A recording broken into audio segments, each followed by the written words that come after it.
What's up, guys? Welcome back. Talking about reading today. We all know that reading is good for you, okay? And there's a million and one videos describing just why that's the case, and I completely agree with every single one of them. I've always been completely pro reading. I've always been a big reader. The benefits to me have been innumerable, both physical, psychological, spiritual, and I really thank God for books and for putting them on the earth, and I love that human beings write books. I think they were very I love all art forms, but books for me are the special ones that speak to my heart. And people have spoken a lot about the conventional benefits. I mean, they teach a huge level of empathy and emotional intelligence. You know, Harold Bloom said we need to read because we only have one life otherwise, whereas when we read, we basically live these entire lives through these other people. And it's a very intimate and powerful thing, because people think, oh, it's just a story. But when you're reading a book, you could be reading a book written by a guy that's a genius of his time. That could be 200 years ago. And you realize time actually kind of collapses when you're reading, because 200 years ago seems a long time, and yet you're seeing these characters. They could be in the middle of Russian nobility in the 18th century, or the Great Plains in America, it could be whenever. And it's the exact same issues they encounter that you encounter in your day-to-day life.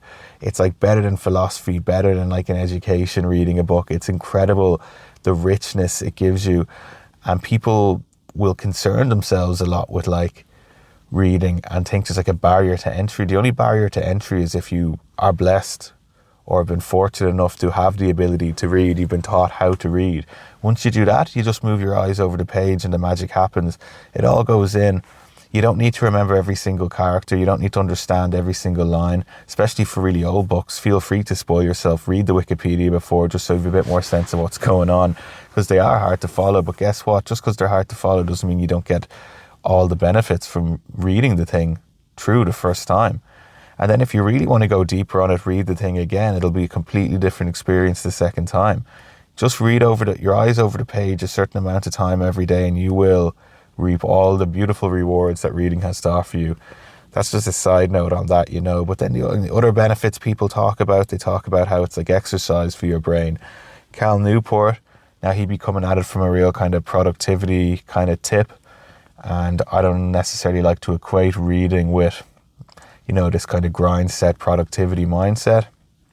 But he's a very smart guy, makes points very eloquently. He said it's not a form of cardio for your brain. I think he said it's a form of calisthenics for your brain. It's just something healthy you can do every day that just ups every, type of intelligence your brain has. Reading kind of exercises it and stimulates it and kind of causes it to develop. And I agree with that completely. Reading is brilliant for your general intelligence. Unfortunately, it's kind of literacy rates and all are going down lower than ever, and that's 100% because of smartphones and social media and nothing else. That's another topic. But anyone who's into reading is going to be a smart person, and the old stereotype of it being a nerdy person or whatever is just completely off. First of all, who cares if it's a nerdy person or not? But I mean, anyone can read.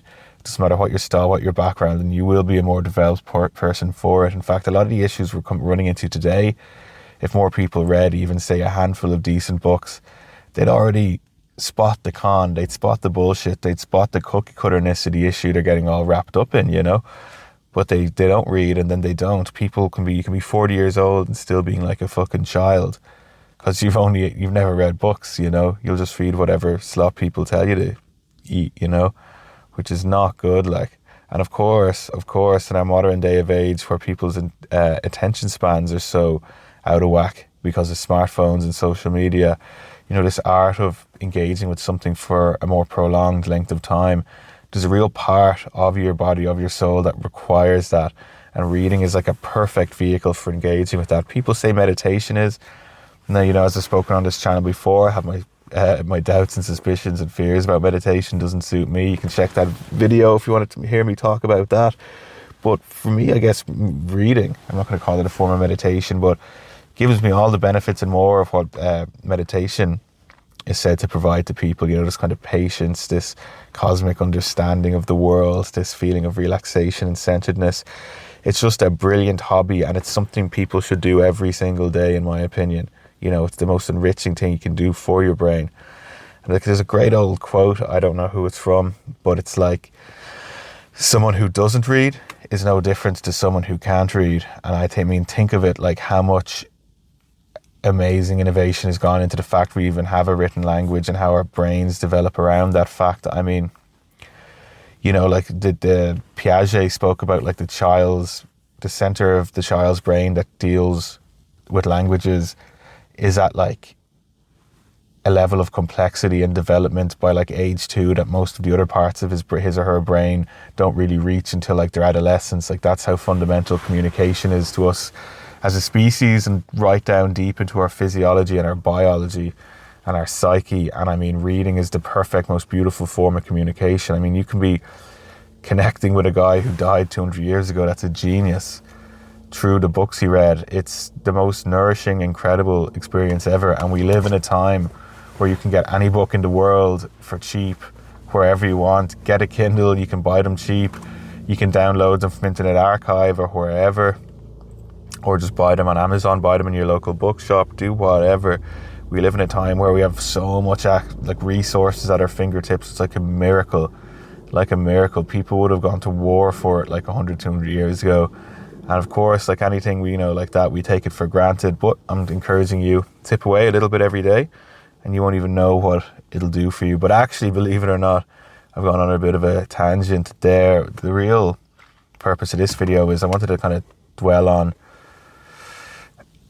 a more esoteric part of reading. And that's, I think, really like God speaks to you when you read a book. I think it's like the perfect vehicle for him to kind of, I think it's because your guard lowers a little bit and your psyche kind of rests and relaxes, and suddenly the words in the book nearly come directly out of the book and apply to your life. Like, people I'm sure have heard about the idea of synchronicities, which is a term Carl Jung called it, but it's basically like when you see these little coincidences from two things in your lived experience that are seemingly completely unrelated, that happen in a way that's like almost eerie and pointing in a certain direction. You know, like I often think someone might be, I remember hearing a story actually of someone who sadly caught HIV, but she was I think it was like a trans woman going off with a guy, and she's like, as she had a really bad suspicion this encounter was not going to end well, and she said that when she got into the taxi, the song Don't Go Chasing Waterfalls was on, and that song is all about, you know, don't be in your youth chasing after a good time at the risk to your own health, because, you know, you might fucking end up killing yourself or doing something to yourself that can't be undone. And lo and behold, that's what happened to her, and that's a synchronicity, you know what I mean? It's coincidence, but is it a coincidence? And I've encountered synchronicities in my own life, you know what I mean? Like, I remember reading a book about, like, I remember reading that Edgar Allan Poe book, The Beating Heart, when he's under the where the heart's beating under the floorboards, and it's like the allegory is, it's like this guy's beating, or it's his inner guilt speaking through to him until he goes mad and thinks he can hear the heart of the body of the guy he killed beating at him through the floorboards. And then this was years ago when I was younger, but I was doing something I felt kind of guilty about, and the person I was doing it with randomly came up with a story of like hearing like a heart beating under the ground. And I asked them, I was like, do you know that's that Edgar Allan Poe story? And they had no idea where they had seen it. They hadn't even seen the Simpsons episode that it was in. And I was thinking, why on earth would you say that right now? It didn't make any sense, and it just clicked with my own feeling of guilt. It was like God was actually speaking to me. And you see synchronicities happen in other ways too, you know. Like, I've like quit a job, and that very next morning, and for the only time in my life, I've seen like doves in my garden, which symbol like regrowth. And like later that day, symbol not regrowth but like change and growth and something being born. And later that day I saw an advertisement for a job I'd never seen before, but suited me perfectly, and that's the job, you know, thank God I'm in now. But like, books are like portals to synchronicities, you know. Like, a good book will, like, you'd be amazed whatever happens to you in your day if you go into the book and just like ask God for a little bit of guidance or to think, or even if you're just dwelling on something that occurred to you in good or bad, you'd be surprised the way what you read in the book will like align with your experience, you know what I mean? Like, I was thinking I was watching that scene in Girls where Adam Driver's character, and I've seen a few seasons of Girls and I'm a big fan, but I haven't seen all of it, so I'm not like that familiar with all of it. But he's with his girlfriend, and you can look it up on YouTube. The girlfriend like briefly like mentions she had an abortion of his kid the day before, and Adam Driver's character like crashes out, and it's just like an interesting scene because like Lena Dunham is so clever and so talented that like in some ways it can play out as like a pro-abortion thing. Like the girl is talking about her freedom and all, but it also kind of plays out, and the guy's so super angry. So you like the cookie cutter basic ass like midwit opinion on that, or take or display it out, would be the guy is angry and unreasonable, and the woman there is like, you know, exercising her right to freedom. And Lena Dunham like has that part of it in it, but she also has like, watching it, you have this sickly feeling that the lady in it is being like kind of over the top cold about it, and it is a little bit psycho, and the guy's response is justified. Like you're really torn in half, kind of, well, depending on your view, you might be one way or the other, but you know, it's a really human and uncomfortable kind of scene. But I was thinking about that all the time, and I was thinking about my own like sexual past and stuff like that, and thinking about like, you know, the risks we take with each other and whatever, and also this sort of thing. And then I was reading like Justine, a book by the Marquis de Sade, which is about this girl who's like real chaste and a real good person, and she's just in this world where like everyone she encounters is a horrible fucking evil abuser, and like they seem to be rewarded for it in this world and all. But there was a scene in that, and I was been thinking all day about like this whole abortion thing, and there's a scene in that where it's talking about Justine's sister, who's a total libertine, kind of degenerate and happy to do whatever, and it's talking about like the abortions her sister had. And I don't want to go into super detail, but it just aligned with like every thought I'd been having that day, and it was just so eerie that it came up like that, you know. And that's like a pretty dark example of what I'm talking about, but it comes out in loads of other ways too. Like I'll be wondering how to handle a relationship issue with someone, and then the book I'm reading, lo and behold, it'll be a very similar situation that day with like a very similar set of circumstances described in the book, and like I can glean information from that, you know. But it's like this being or higher power like communicating with me through the book, and when you encounter that, there's actually a feeling of like eeriness, because it shows you that there is kind of something going on here, and you are being handed the tools to deal with it or to think about it or whatever. And then you realize there's a certain sense of responsibility that comes with that, because you realize, hey, there is shit kind of watching me, and there is shit kind of, not shit, but there is something keeping its eye on us here, and there is some kind of logic here that I have to work out, and I am being given help to one degree or the other.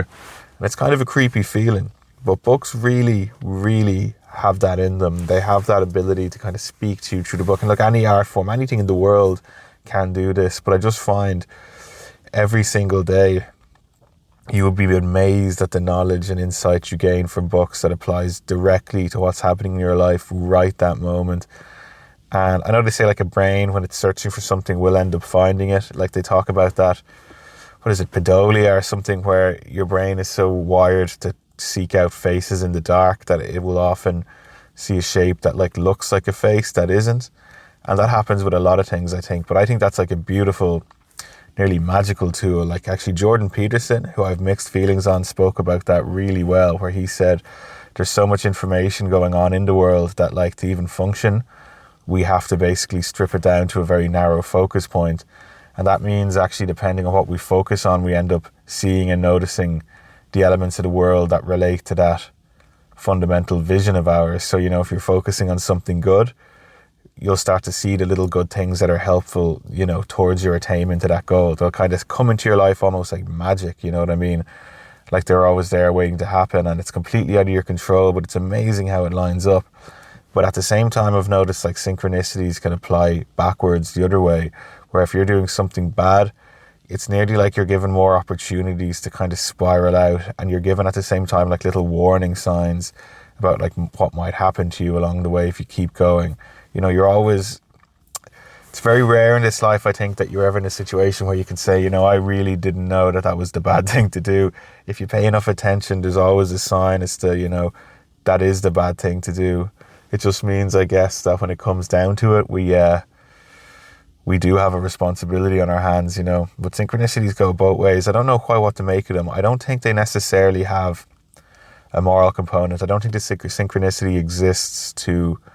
I think it exists to highlight that we are on a way, and that way can be good or bad.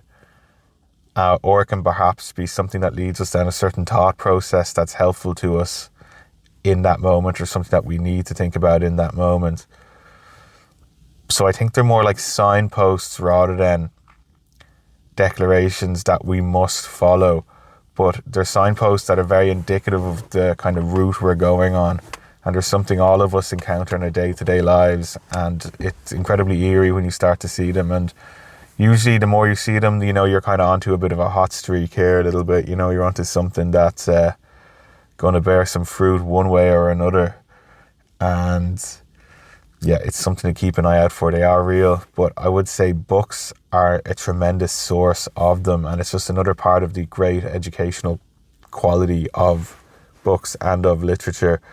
So again, I would just encourage everyone to read widely and enjoy. Don't be the person who can read but doesn't read. Because you're no different to someone who can't read then, motherfucker.